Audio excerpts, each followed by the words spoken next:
If you want privacy protection, you have to build your wealth outside of the system.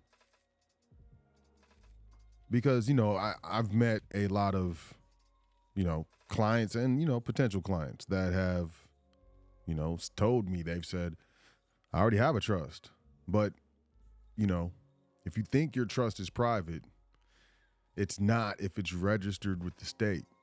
Public trusts, LLCs, and corporations all operate inside the statutory system.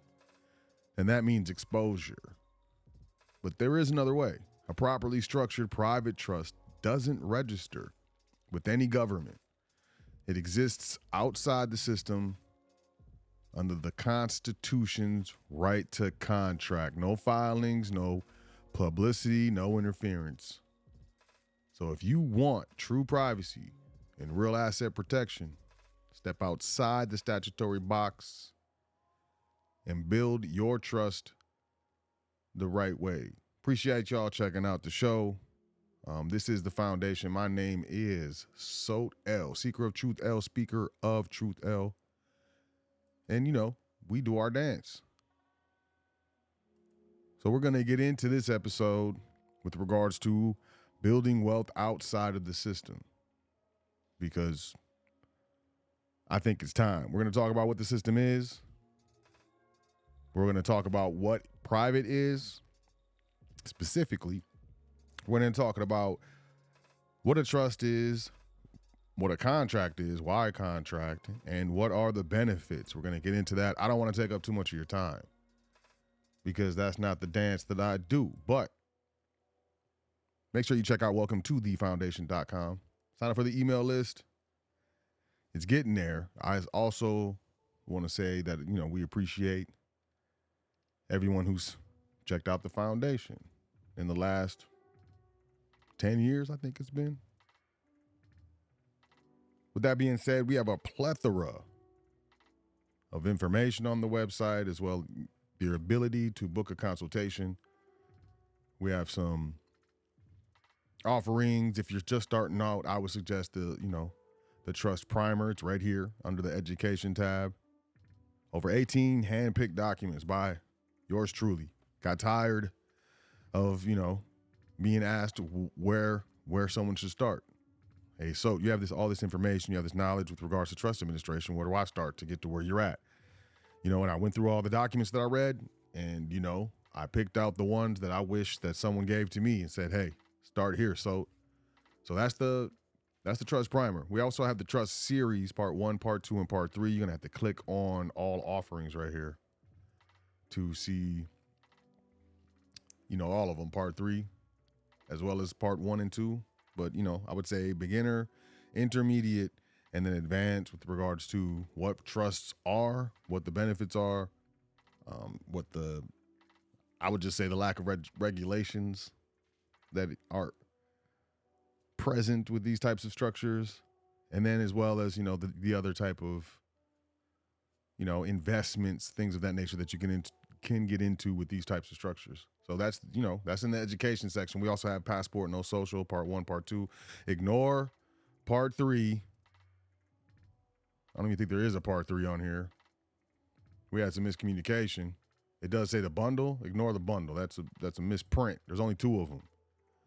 Also, unfortunately, we did not get claim for the AirPods, so we're going to have to give away the AirPods again. So I don't know. I think we're just going to go back and pick someone else from that. So, stay tuned for that. But, make sure you sign up for the email list nonetheless. Also, if you're into, administering trust, you want to go private, get out of this, this public administration type dance, we have a very, I would just say, this is the best, most cogent trustee training available, period. I know what it took me monetarily and, energy-wise to get the information that I know, and it definitely wasn't this. So, this is just what we're doing, for the people. If you're interested, link in the description of this video. You can sign up. Also, if you ever want to start a business, this is the course for you. I'm serious. Learn at your own pace, no tests, no exams, but We're going all the way in on, you starting your business. You don't need to hire an attorney if you don't want to. If you're a learn at your own pace, do it yourself kind of person, this is the course that you want to take. And even if you started your business already, I'm sure that, if you took this course, you would, be able to add on to what you got going. So, make sure you check out the link in the description for, how to start a business. It pairs perfectly with, trust administration. It's a beautiful thing. Also, just so you don't have to use an LLC. You can use this course to administer a business trust. Just so you know. So let's get into this. I want to start with registration, the etymology of the word registration, register, because a trust to register with the state, an LLC, a corporation, a partnership, all of these structures that are registered with the state. These are these, I would say these are not what you want to do. And let's just get into the reason why. So this is Wiktionary. I don't know if that's a source, primary, secondary. I don't know, but I like to use sources that are readily available on the internet. So with that being said, the etymology of registration, from Latin, the word regis, right? So we're looking at regis. You see right here, it says regis, right here. Whoops, that's all of it, right there.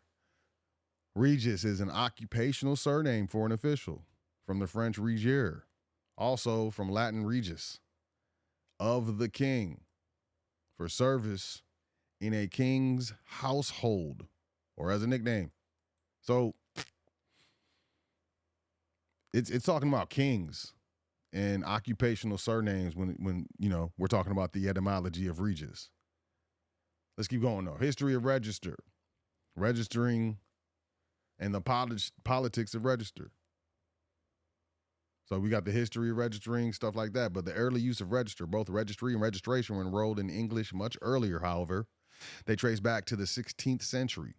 Early use of registry designates a book or system for keeping an official list or record of items, or a place where official records are kept. Registration, on the other hand, has been, since its election to English, the word for the act or process of entering information about something in a book, list, or system, and later for a document showing that something has been officially registered.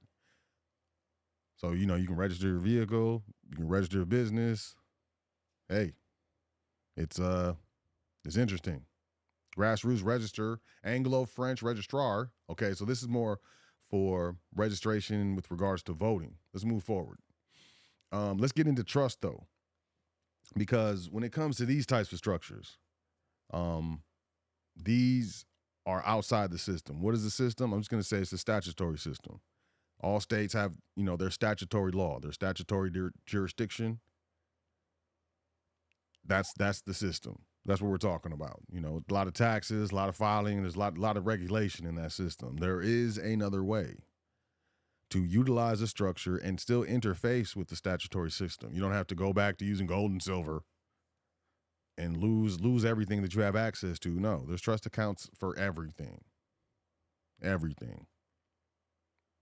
So the system is and includes any business operation registered with the state under state statutory law. That's what we're going to call that the system. Statutory system. Private. It's the opposite of private. Absolute opposite. Let's jump into trust though. What is a trust? Trust. This is the verb. Let's get into the noun. This is the verb still. We got the noun. Okay, boom. A legal arrangement in which a person or organization controls property and or money for another person or organization. So under the terms of the trust, he receives interest on money, but he cannot get the money itself. This is, these little examples. Trust is a noun. It's also an organization that controls property and or money for another person. Okay? So that's a trust. Now, when we get into this, let me just jump in here. I can probably see all this stuff. That's, all of it. But boom. We got Article 1, Section 10, right? Yeah, I watch the UFC. So what? I like that stuff. Let's jump in here. Article 1. What is this? Prescribed in 9 powers. Oh, let me get the real dance. We can doing a real dance. This is live, y'all. Y'all can see me doing this live. No state shall. Come on, man. This thing won't scroll. This is live, y'all. No state shall enter into any treaty, alliance, or confederation, grant letters of marque and reprisal, coin money, emit bills of credit, make anything but gold and silver coin a tender in payment of debts, pass any bill of attainder, ex post facto law, or law impairing the obligation of contracts. So we're just looking at no state shall pass any law impairing the obligation of contracts. We got right here. No state shall, right? We got pass any law impairing the obligation of contracts. So, a lot of people talk about trust. Of course, most trusts are crafted due to an agreement. You're going to see that on the public side a lot, trust agreements. But depending on the language in the contract, it's 9 times out of 10 not going to be private. This is what makes a trust private. Executing it under the law or the common law right to contract. That right there. So let's keep it moving. Let's get into some benefits. 5 benefits. This is usbank.com, by the way. I don't know. You can see it, US Bank, US Wealth Management, usbank.com. 5 benefits of setting up a trust, no probate court. A living trust, a lot of people be like, well, I have a living trust and avoids probate. Not necessarily. Number 1, a living trust is registered with the state, and there may be certain conditions that force the trust into probate.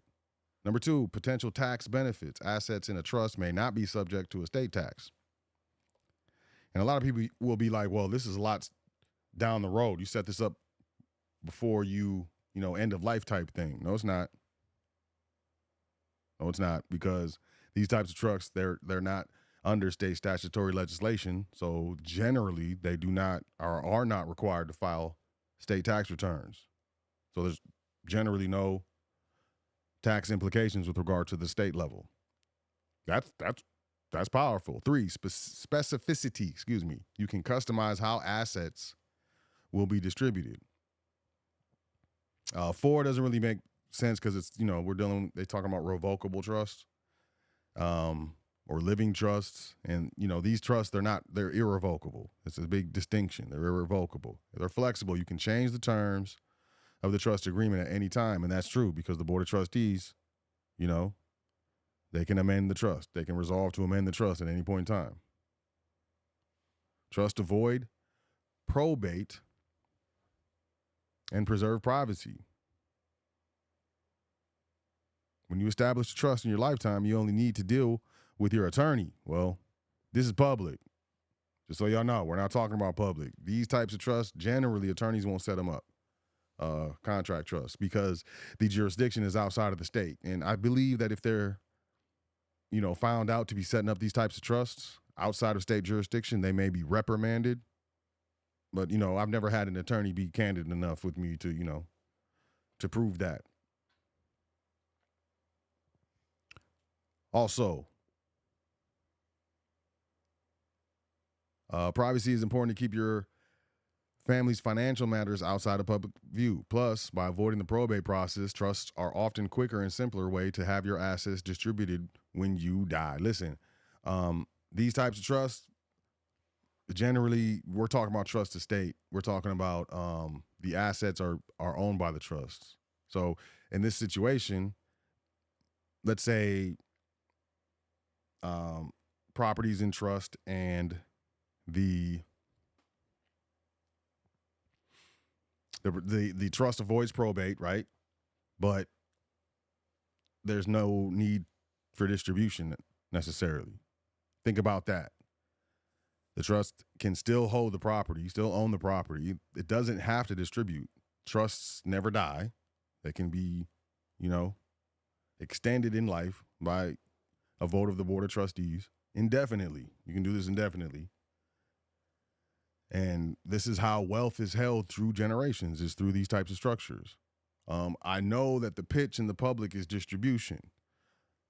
Distribution has its, own tax complications. I don't give legal advice. I don't know what I'm talking about. I could be crazy, but there's inheritance tax. So, if I receive something, depending on the value of what I receive as a distribution of an estate, I may have to pay taxes on what I received, which makes no sense to me because the person who passed away who left me this property paid the taxes on the income and paid taxes on the purchase of it. But still, taxes again. So these are the types of things you want to avoid. That's one of the critical things about the public. It's tax on tax on tax. Trust may provide tax benefits. Trust can either be revocable or irrevocable. An irrevocable trust, however, is one that you cannot usually change after the agreement is signed. Usually. It's a qualifying word. Because you've transferred assets out of your estate. True. I don't want assets titled in the name of the individual. I don't. We own nothing, control everything. Contributions to the trust are generally subject to gift tax requirements during your lifetime. However, if certain conditions are met, assets placed in this type of trust and appreciation on those assets over time will be sheltered from estate tax after your death. In addition to initial funding, you can make an annual exclusion gift to an irrevocable trust each year without having to pay additional gift tax on the contribution. The 2025 gift tax exemption is gift tax exemption rate is $19,000 and $38,000 for married couples filing joint. Trust offers specific parameters for the use of your assets. So, within the trust indenture, you guys cannot sell this house. You cannot sell this house. This house must be administered by the trustees of the trust. This is the requirements for any of my heirs to be a trustee, and I can include education. It can even include psychological evaluation. Depends. I don't know. Maybe you got psychological things that run in your family. But the terms of the trust rule, because unless you have a straight scandalous family, right? If they go to sell the property, they're going to have to submit the trust indenture. The legal department is going to read the trust indenture and see the language in there with regards to not being able to sell it, and they're not going to sell it. They're going to say, "Hey, we can't move forward with this transaction." If your family is scandalous, they may produce a different, indenture, but that's fraud, and you're looking at, but it happens. It happens. Trust can help during illness or disability, not just death. Also, listen, I know there's a lot of, people in their 60s and stuff looking to qualify for Medicaid and Medicare, but they own property and they put their property into a trust. And now it's not one of their assets. It doesn't count as an asset. Now they're qualified for Medicaid. Otherwise, they would have to sell their property and then pay until they don't have any money, and then they'll qualify for Medicaid or Medicare. It's all bad. 7 benefits of using the trust instead of a will. Smartasset.com. Smartasset.com. Lowering taxes. If your estate is worth more than 13 points, it's not just that. People will say, "Oh, it only is tax beneficial if you make a lot of money." That is not true. That's not true. Managing multi-state transfers. If your family owns property in multiple states, titling it in a private trust where the jurisdiction of those multiple states does not govern is definitely a benefit. avoiding probate and delays. The trust never dies, so there is no probate. The assets, the checking account isn't closed. It's not a part of the probate because the checking account is a trust account. The property's titled in the trust. The vehicles are titled in the trust. The trust didn't die. My parent died, but the trust didn't die, and my parent didn't own anything. Everything was in trust, so there is no probate. Everything happens as we can grieve normally. I don't have to go to court. I don't have to deal with attorneys, court registrars, court reporters. I don't have to deal with court clerks, court dates, none of that while I'm grieving. Which I think that's one of the main things. I know the people who care about me when I'm gone are going to be grieving. I think, it's irresponsible for me not to set my estate up to where everything happens as normal if that's within my power, and it is. Private contract trust, splitting ownership among heirs. Once again, distribution from the trust is not necessary. A lot of this language is for revocable living trusts, which fall under statutory law. That's not what we're talking about. I just want to make that distinction.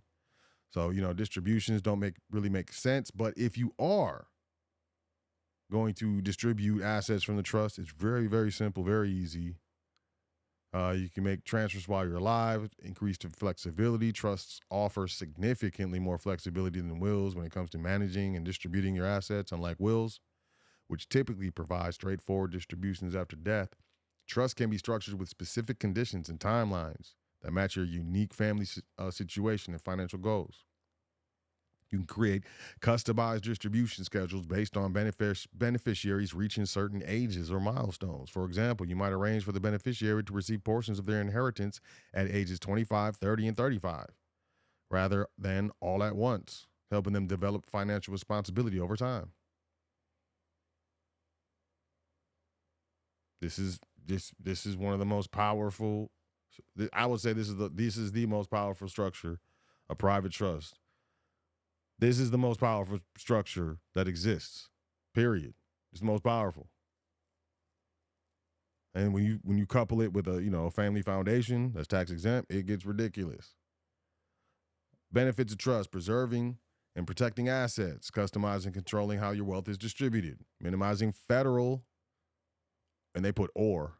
I'm going to put and. Minimizing federal and state taxes. Some situations, tax reduction goes from 30% taxation to 15%. I've seen situations where it's 10%. I've seen situations where it's 5%. I've seen situations where it's nothing. Nothing, because there was a trust restructure addressing family dynamics, divorce or blended families. This is perfect if, your daughter or your son is getting married, or have a girlfriend or something. When the trust owns the property, and the trust owns all the wealth. As far as them gold diggers, and it's not just women. I'm telling you, it's not just women that's gold diggers. The gold diggers, it's a waste of time. When they go to divorce, hey, at the divorce, well, what do you own? I don't own anything. What about the house? The house is in trust. I told you that house was in trust. You did, but is it your trust? Let me get it. You can't get it. It's not happening. This is one of the main ways the wealthy protect their wealth. Because statutorily, marriage, depending on the state, they'll tell you who gets what. Which is crazy, because the state didn't give it to you. They didn't make it. It's crazy. It's crazy. There are two main types of trust: revocable and irrevocable. Remember, we're dealing with irrevocable trust. Revocable trusts, those are statutory trusts. The IRS recognizes three types of trust, and that is simple, grantor, and complex. So, no state controls, no state oversight. Expenses, business operation, profits are all governed by the contract, not by the state legislation. And, state legislation, it can change. They can have a house session or whatever, and push forth new legislation. The governor signs off on it. Boom, there's a new law that affects your business or your trust. What? This is something that will benefit you and your family for generations to come. It's not just about you. I'm sorry. It's not. And I don't think it ever will be. But if you're interested, the link in this is in the description of this episode. Trustee training, it's silver tier. This is the silver tier. We have a gold tier. We have a platinum tier also. But this is the silver tier. This is the most affordable. This is how you get in. This is how you get in. And you get a private trust manual. It's going to be mailed to you. It's physical. It's a combination of digital and physical. What we call educational materials. This includes short forms, long forms. Listen, this is it. So if you're interested, link in the description, as I said. My name is Sot L, and as always, it's been an absolute pleasure. Make sure y'all enjoy yourself. Take care of yourself. Make sure you say 10 things that you're thankful for before you go to sleep tonight and every night. It's very important. And I'll catch y'all next week on the next episode of The Foundation. Peace, y'all.